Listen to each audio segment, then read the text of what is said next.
And I just people to come out and say, why should somebody buy and read Kings? It is the black history that you never knew. It is the American history that you never knew. None of this is taught in school. But when you talk about the progression and the development of these United States of America, a lot of people have chosen to leave out the policy era. Once you understand that, you have a better understanding of this country. Why people should buy and or read this book. If you want to get a true sense of what black folks were doing back in the day, you will find no better book that presents that story.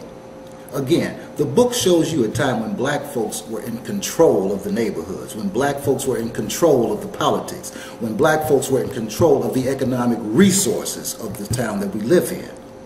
There are reasons why we lost all that. So when we look around the neighborhoods today and we go, you know, God, what happened here? And how come black folks don't have this, that, and the other?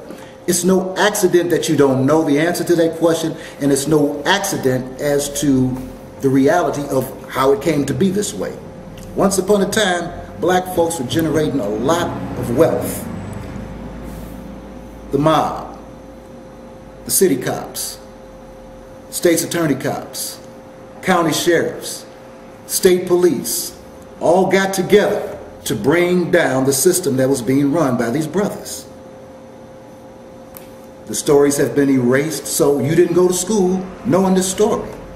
And if you were growing up at the time when policy was becoming the state lottery, and you heard your mama or your daddy, your grandmama or your Aunt Joan or whoever talking about, oh, that ain't nothing but policy, when they sit up looking at some TV commercial for the state lottery, what happened to you was what happened to me when I asked my mama, Mama, what's policy? Boy, stay out of grown folks' conversation. Go on outside. Little did I know at that time in 1974, in the early 70s and what have you, Chicago or the state of Illinois was going through the biggest controversy ever, man. The taking of what was once a black thing, generating tons of money to take care of black folks, was now in the hands of white folks, and we knew we were not going to continue to benefit from it. There was a movement at a time to legalize policy. This was after we came up with the lottery. Certain city council members at that time, Cliff Kelly was one of them, were fighting for the legalization of policy. Cops are going out here arresting black people involved in policy, but they're not touching the white boys. That kind of thing still goes on today with drug dealers, doesn't it? So why is it important to read this book? If you want to know the real black history, you can find it in the pages of Kings. And beyond that, you will probably find members of your own family. Policy was the biggest phenomenon in black American history. Make no mistake about it. Never stops being about the money. The only question is, what happens to the money? When it became the state lottery, it was supposed to take care of the schools, education.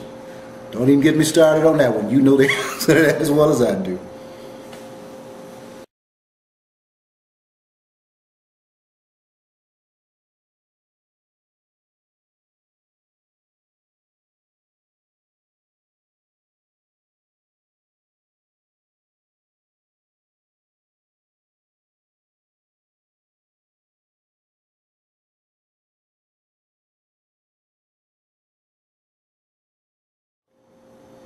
Mr. Thompson, what is your book, Policykings, all about?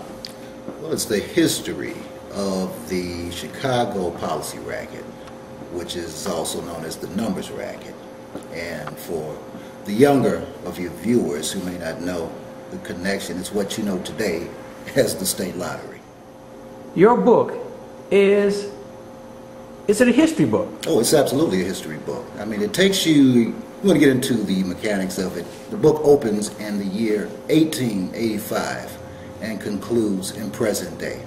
And what it is, on one hand, it's a chronological walkthrough from those two extremes through the history, the rise, the conquering, the fall, the development, all these different things involving the policy racket.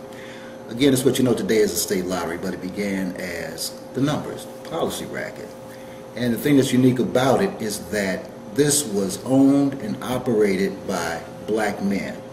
Now, back in those days, these policy kings It's a street term that they went by.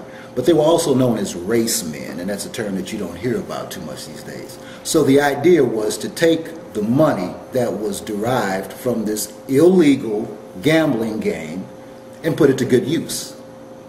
So these guys, over the years and decades and generations, turned what began as a street corner hustle into the biggest economic engine in the black community, bar none. You're talking about upwards of $200 million annually during the Depression. Yeah, show me a black institution that does that today. Let's go back. Explain for the younger viewers what was the numbers. The numbers. You come up with a number combination that you bet on. Now, the system in Chicago was based on a number system from 1 to 78. So these little pellets that contain the individual numbers on slips of paper, and you use a little stylus to push the number out. So these are numbers, these little pellets are in this drum, which is essentially where the term the wheel comes from, the policy wheel. So you crank this wheel, you mix the numbers up, you go in and you pull out the numbers. So this was done basically twice a day, and sometimes in the better days or the better years of its operation, you had 4 drawings a day. So there's the AM, the PM, there's a midnight drawing, and somewhere in between all that they squeezed in a 4th drawing. You had 2 books. There's the one-legged book and the two-legged book. Two-legged book is 24 numbers, and the one-legged book is half that. So all these various number combinations that you could win by. Technically, the minimum bet for policy back in those days, and we're talking about the 1920s and the 30s and the 40s, minimum bet was a nickel, but very often you could get away with a penny. You're talking about the numbers writers who work the neighborhoods. Everybody in the neighborhood knows these guys. These guys know everybody in the neighborhood. So you could get away, well, I'm a little short, 2 or 3 pennies, you know, and you would go on and write your bet. There's too many different types of bets to go into here, but the most popular bet of the era was called the gig. That's the 3-number combination. So the number system of 1 to 78, in theory, your number could be 1, 15, 35, or 71, 12, 24. The gig today, under the state lottery, is called the daily game. All right, we're talking about the most popular bet, though there were many different types. So this went on. I mean, these guys would come knock on your door. How you doing today, Mr. Sims? You got your numbers ready for me? Now, how much are you playing this morning?